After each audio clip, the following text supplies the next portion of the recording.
o versículo 36. Aleluia. Aleluia. Quem está sentindo a presença dele aí? Está escrito assim na palavra do Senhor: vigiai, pois orando sempre, para serdes considerados dignos de escapar de todas essas coisas que hão de acontecer, e de estar em pé diante do Filho do Homem. Repita após mim: vigiai, Vigiai, orai, orai, vigiai, vigiai, orai. orai. Agora vamos para Mateus capítulo 26, a partir do versículo 36. Aleluia. Mateus capítulo 26. Versículo 37, irmãos. Está escrito assim: e levando consigo Pedro e os dois filhos de Zebedeu, começou a entristecer-se e angustiar-se muito. Agora vamos ler o versículo 36. Então chegou Jesus com eles a um lugar chamado Getsemane. A um lugar chamado Getsemane. A um lugar chamado Getsemane. Só até aí, pode tomar assento, glorificando o Senhor. Mais maravilhoso, quem está fazendo essas recomendações é o próprio Jesus. E Jesus, irmãos, ele é o nosso exemplo máximo em tudo. Todas as vezes que vou consultar algo para mim estar ministrando, a primeira pessoa que eu procuro estudar é Jesus, porque ele é o exemplo de tudo. E sabe o que é mais maravilhoso nessa passagem? É que Jesus recomendou aos seus discípulos sobre a vigilância.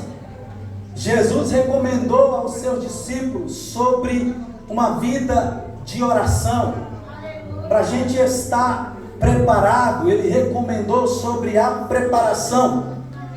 E logo após o capítulo 21, vai vir o capítulo 22. E tudo que Jesus estava ensinando para os seus discípulos, ele vai passar na pele, ele vai sentir na pele, porque ele era mestre por excelência, ele era o maior professor que já existiu por excelência.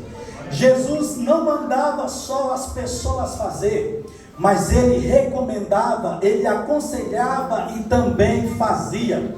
Era Jesus dizendo assim: tudo que eu estou prevendo que vocês um dia irão passar, eu vou passar também junto com vocês. Mas tem de bom ânimo, porque eu venci o mundo e vocês também vencerão.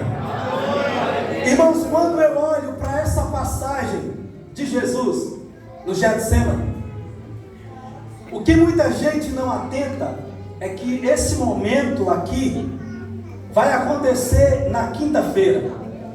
Nós sabemos que o ápice da mensagem da Bíblia Sagrada é a cruz.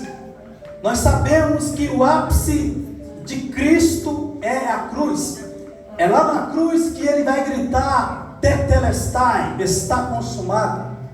É lá na cruz que ele vai dizer: Pai, perdoa, que eles não sabem o que faz. É lá na cruz que ele vai entregar o seu espírito. É lá na cruz que a maior vitória que já aconteceu foi lá na cruz com Jesus Cristo, quando ele dá o brado: está consumado. Aleluia. Mas sempre, irmãos, quando eu olho para a cruz, eu olho para os acontecimentos antes da cruz. Jesus começou a ser crucificado na sexta-feira, mas existiu uma quinta-feira na vida de Jesus, e essa quinta-feira vai ser resumida ali no Getsemane. Jesus estava completando 3 anos e meio de ministério, e ele sabia que a sua missão já estava praticamente encerrada. E ele separou esse local específico, esse Getsemane, para ser o divisor de águas. Por que o Getsemane vai ser o divisor de águas na vida de Jesus? Porque é no Getsemane que ele vai ficar sozinho. É no Getsemane que Jesus vai orar tanto que o seu suor vai se misturar com grandes gotas de sangue. É no Getsemane que Jesus vai se sentir solitário. É no Getsemane que Jesus vai pedir ajuda para os seus discípulos. É no Getsemane que por alguns minutos Jesus vai sentir medo. Todos esses sentimentos que eu citei aqui, até então Jesus não havia revelado. Ele esperou chegar nesse determinado local para abrir o seu coração. E eu acredito que é quando ele passa pelo Getsemane que ele vai ser encorajado para vencer a cruz. Porque a cruz é a vitória pública. Todo mundo vai ver o que vai acontecer. A cruz é aquela vitória que todos à volta vão ver o sofrimento, mas também vão ver ele gritar: está consumado. Mas antes de chegar na cruz, Jesus precisa vencer no Getsemane. E o Getsemane é aquele lugar que nós passamos sozinhos. Eu tenho certeza que assim como eu, você também já vivenciou um momento de Getsemane na tua vida. E quem sabe eu vou ministrar para alguém que hoje, exatamente nesse dia, também está vivenciando um momento de Getsemane. O que é esse momento de Getsemane? É o momento em que você se sente sozinho. É o momento em que você se sente com medo do que há de vir. É o momento que você vai até contar com pessoas para te ajudar. E você vai perceber que você se encontra sozinho. Mas Jesus passou por esse momento, irmãos. Ele enfrentou tudo isso sozinho. A Bíblia diz assim que ele vai chamar os seus discípulos para ajudá-lo em oração. Jesus tinha 12 discípulos que ele andava fixo com ele. Porém, um já se afastou, foi para as suas negociações. Então sobraram 11 discípulos. E Jesus vai começar uma oração com esses 11 discípulos. Porém, ele percebe que a quantidade não é qualidade. Ele se afasta mais um pouco e leva 8 consigo. Ele também vai perceber que esses 8 não têm um padrão de qualidade enquanto ele ora. Então ele chama Pedro, Tiago, João, os seus amigos mais íntimos, mais próximos, e ele se afasta e vai orar sozinho. É Jesus querendo nos ensinar que vai ter momentos que você vai se encontrar com pessoas, aquelas pessoas mais próximas, elas vão sim te ajudar em oração, mas existe um momento que você precisa passar sozinho. É só você e Deus.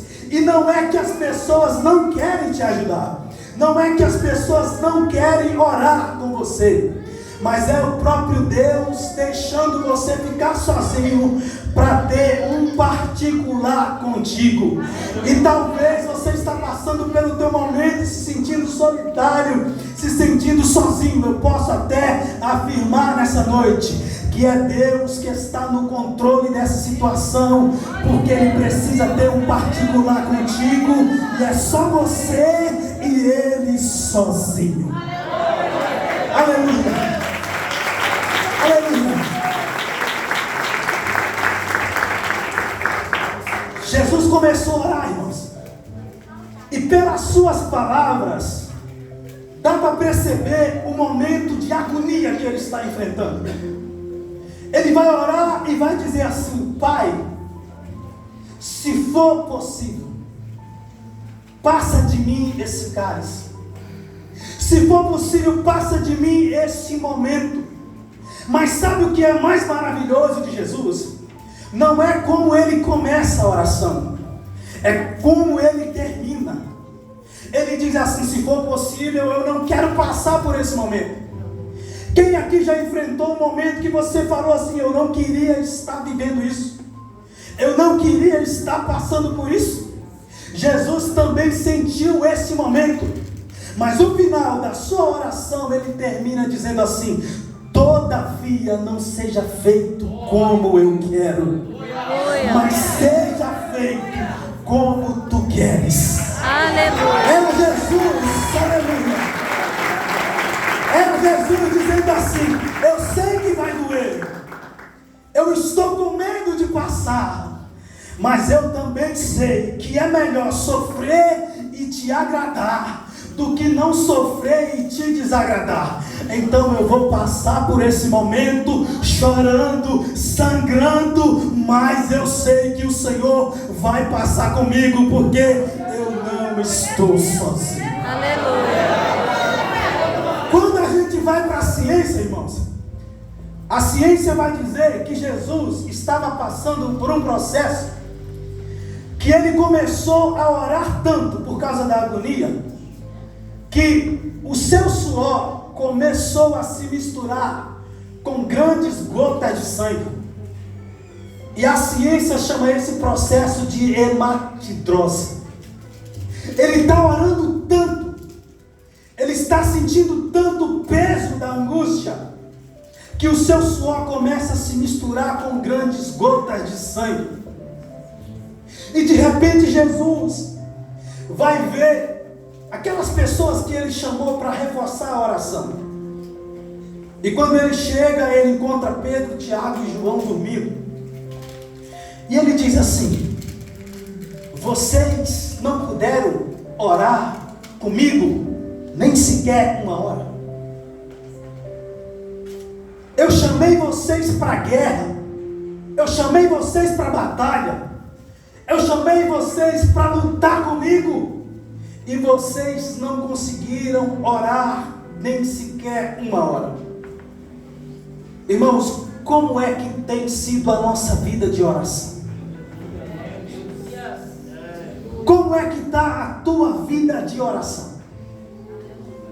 Quem não ora está fadado ao fracasso.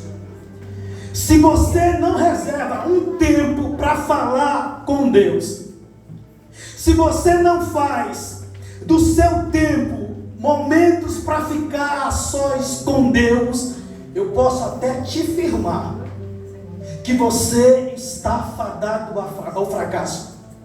Não dá para ser crente sem oração. Não dá para caminhar sem orar. A oração é um combustível na vida do crente.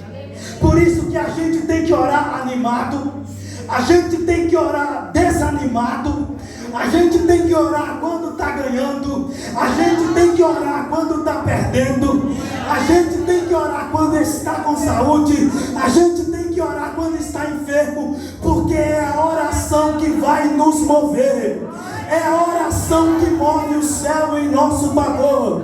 Eu me lembro que quando Daniel estava orando certa vez, um anjo apareceu para ele e disse assim: Daniel, o Senhor ouviu a tua oração, homem muito amado, e desde o momento que você se dispôs a orar, ele já tinha enviado o anjo para vir ao teu encontro, porque a oração tem o poder de mover os céus.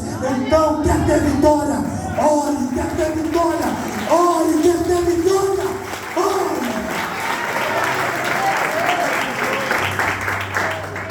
Vocês não puderam orar comigo nem sequer uma hora. E quem é bom de Bíblia sabe o que vai acontecer logo após. Sabe o que Pedro vai aprontar. Porque quem não ora quer resolver as coisas na base da espada. Você conhece alguém assim? Que tudo ele até fala assim: olha, eu sou crente, mas a minha mão não é não. Já ouviu essa frase, irmão? Tem crente que anda até armado no nosso meio, é um perigo. Porque não entendeu o propósito da oração. Existem batalhas que só serão vencidas através da oração. Então não deixe de orar. Não deixe de orar. Tire um tempo, reserve um tempo, mas fale com Deus. Fale com Deus de manhã, fale com Deus à tarde, fale com Deus à noite, mas não deixe de falar com Ele. Ore em todo tempo, ore em todo momento. Irmão Marcos, mas eu sou muito ocupado, eu sou muito atarefado. Eu garanto que você não era mais ocupado do que Daniel. E ele orava 3 vezes por dia. Então tire um momento para falar com o teu Pai. Jesus vai dizer para Pedro assim: olha, o espírito está pronto, mas a carne é fraca. Vigiai. Aí Jesus se aparta para orar de novo, e pela segunda vez, quando ele volta, encontra eles dormindo novamente. Porque a Bíblia diz que eles dormiram de cansaço. Em outras versões, de tristeza. Deixa eu dar um alerta para você que trabalha demais. Todo mundo sabe que você é trabalhador, irmãos. Todo mundo sabe o tanto que você trabalha, mas não deixe que o teu trabalho impeça você de buscar a face de Deus. Pedro, Tiago e João, o que eles eram? Qual que era a profissão deles? Eles eram pescadores. E sabe qual é o momento que eles mais pescavam? À noite. E mostra na Bíblia Sagrada algum relato deles dormindo na pescaria. Sabe por quê? Existem batalhas que você vai passar sozinho. E se você chamar alguém, eles podem até dormir. Não vão orar com o mesmo empenho que o teu. Eles não vão valorizar a tua luta como você valoriza. Então aprenda, existem momentos que é só você e Deus. Mas sabe qual que é o mais bonito? É que quando eles dormiram pela terceira vez, Jesus disse assim para eles: mas vocês estão dormindo de novo. Porque Pedro dormiu, Tiago dormiu, João dormiu, mas Deus não dorme. Aleluia.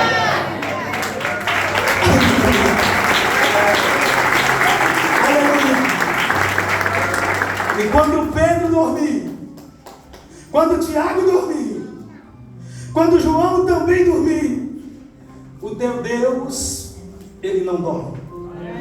Ele disse assim: anjo, desce lá na terra e consola o meu filho. Porque quando faltar, irmãos, socorro da terra, não vai faltar socorro do céu. Quando a terra não puder te ajudar, os céus serão abertos e Deus vai enviar um anjo só para te trazer consolo. Quem recebe o consolo de Deus aqui nessa noite, quem recebe o consolo de Deus, você não está sozinho. Aleluia. Aleluia. De repente eles veem soldados com paus, com lanternas, procurando a Jesus. E aí a Bíblia vai dizer assim que eles se apresentam procurando quem era Jesus, achando que Jesus iria se esconder. E quando Jesus sente o perigo rodear, ele estava com os seus discípulos ali, irmãos. E quando ele sente o perigo aproximar, eles perguntam assim: quem é Jesus? Quem é Jesus aí no meio de vocês? Aí Jesus vai responder: sou eu. Quem é Jesus? Eu sou. A Bíblia diz assim que quando Jesus libera essa palavra, eu sou, os soldados que veio ao seu encontro, com paus, com porrete nas mãos, eles caem para trás quando ouvem Jesus falar: eu sou. Aleluia. Quando Jesus sente o apresenta dizendo: eu sou. O primeiro Adão, lá no jardim, lá no paraíso, quando ele sente o perigo, ele vai se esconder. Mas o segundo Adão, no jardim do Getsemane, quando sente o perigo, ele se apresenta e diz assim: eu sou. É Jesus querendo nos ensinar que quando o perigo começar a rondar a tua casa, quando o perigo começar a bater na tua porta, quando o perigo começar a rondar os teus filhos, a tua casa, não tenha medo não, porque o grande eu sou vai se apresentar, dizendo assim: eu sou o Deus dessa casa, eu sou o Deus dessa família, eu sou o Deus dessa igreja, eu sou.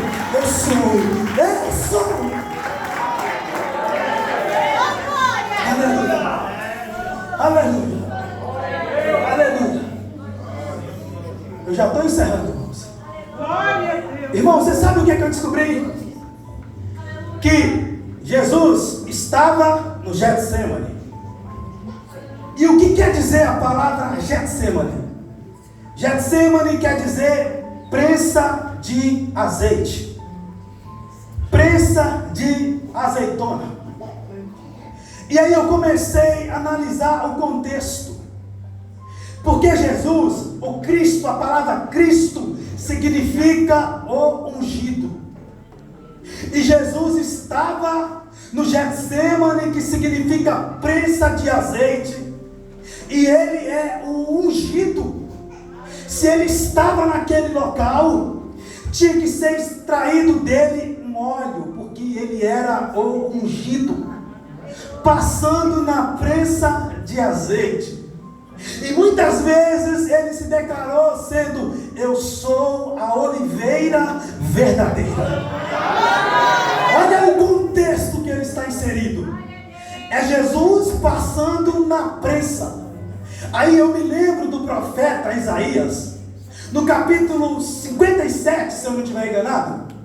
Ele diz assim que o Pai agradou moê-lo.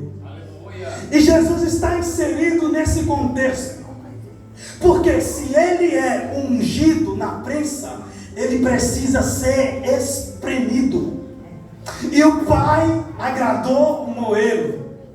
É Jesus passando naquele processo doloroso e sendo prensado. E quanto mais prensa ele passava, mais dele era extraído um óleo, porque ele é o ungido. Irmãos, o que é mais caro? A azeitona ou o azeite? Azeite. O azeite ou a azeitona, igreja? Azeite. O azeite é bem mais caro. Por que o azeite é mais caro do que a azeitona, sendo que o azeite vem da azeitona? É porque o azeite, para virar azeite, ele vai passar pelo processo. E o que valoriza o azeite é o processo no qual ele passa. E existe algumas pessoas que precisam passar pelo processo da prensa. Porque é na hora da prensa, irmãos, que nós revelamos quem nós somos. É na hora da prensa que a gente vai perceber se a azeitona vai ser extraída dela o azeite, ou se ela vai oferecer só carne. É na prensa. Mas sabe o que valoriza? É o processo. Quer sair daqui mais valoroso? Passe pelo processo. Quer sair daqui vitorioso? Passe pelo processo. E eu não sei, você já viu alguém pregando quando ele está passando pela prensa? Você já ouviu alguém cantando quando ele está passando pela prensa? Parece que o louvor dele entra nos nossos corações, porque o que valoriza é o processo. Se Jesus está permitindo você passar por esse processo, não desista não. Prega prensado, canta prensado, adora prensado, porque o que valoriza é o processo.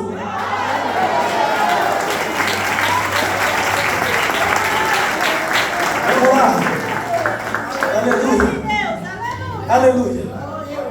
Aleluia. Aleluia. Aleluia. Aleluia. Bendito seja o nome do Senhor. Eu me lembro daquele cântico do profeta Abacuque. Ainda que a figueira não floresça e não haja fruto na vide, o produto da oliveira minta, o campo não produza mantimento, as ovelhas sejam arrebatadas das malhadas, e nos currais não haja gado. Todavia eu me alegrarei no Senhor, exultarei no Deus da minha salvação.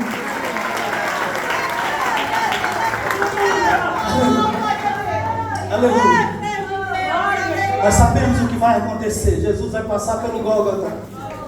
Jesus vai ser crucificado, mas ao terceiro dia ele vai ressuscitar. Aleluia. Aleluia. Aleluia. Duas mulheres vão ao seu túmulo. A pedra estava removida. Jesus não estava lá, porque ele havia ressuscitado. Irmãos, o túmulo de Jesus é o único lugar em que as pessoas viajam horas e horas, e quando chegam lá, tiram fotos do nada, porque o túmulo está vazio. Glória a Deus. Ele não está lá. Aleluia. Ele ressuscita. Eu imagino, irmãos, depois da crucificação, chegou a segunda-feira,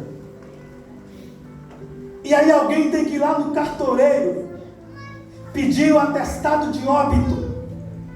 E Jesus morreu com mais 2 malfeitores. E eu imagino alguém chegando lá e falando assim: eu quero o atestado de óbito dos 3 mortos da sexta-feira.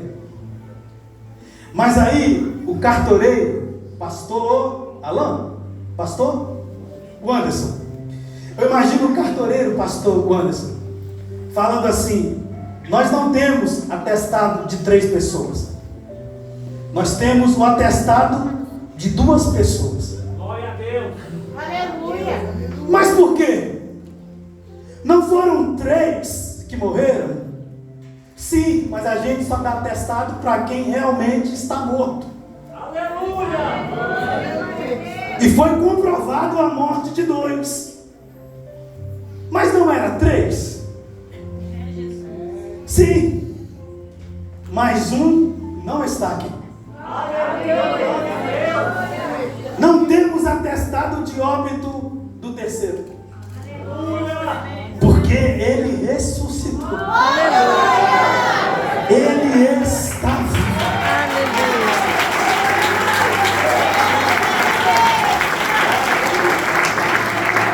E aí, irmãos, eu fui estudar sobre algumas mortes na Bíblia.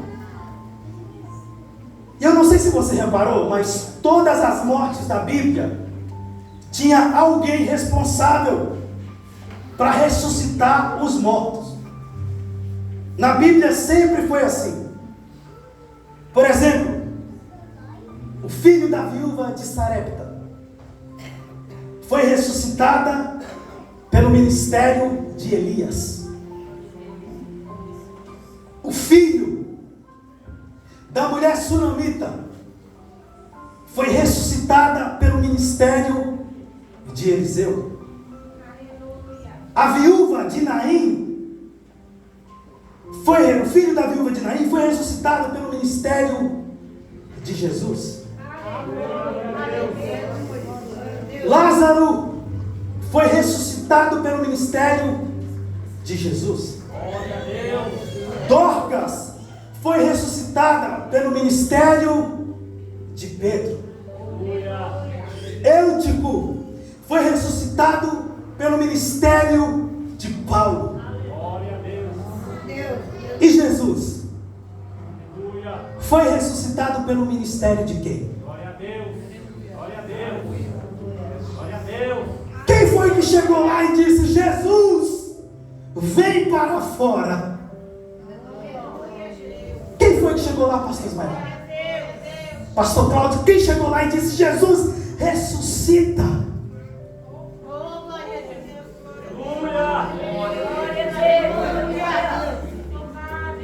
Ninguém, irmã Raquel, ninguém. Mas João, no capítulo 10, ele nos explica o que aconteceu. João diz assim no capítulo 10, no versículo 17, para a gente encerrar.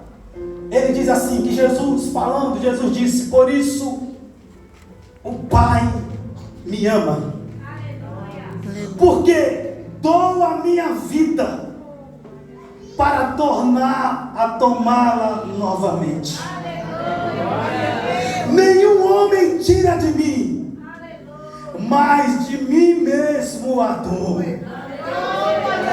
Eu tenho poder para dar e tenho poder para tornar a tomá-la.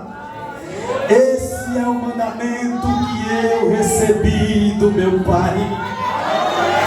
Igreja viva do Senhor, igreja viva do Senhor, igreja pentecostal de Cristo, que está completando 30 anos de existência. Eu tenho uma notícia: o nosso Jesus ressuscitou, o nosso Jesus continua vivo e Ele está aqui no nosso meio. O nosso Jesus ressuscitou e Ele está aqui no nosso meio. Você pode se colocar de pé comigo nessa noite? Aleluia. Aleluia. Aleluia. Aleluia. Você da nave da igreja aí, ó. Se você tem familiaridade com essa pessoa que está do seu lado, você também vai segurar na mão dela. Se você tem familiaridade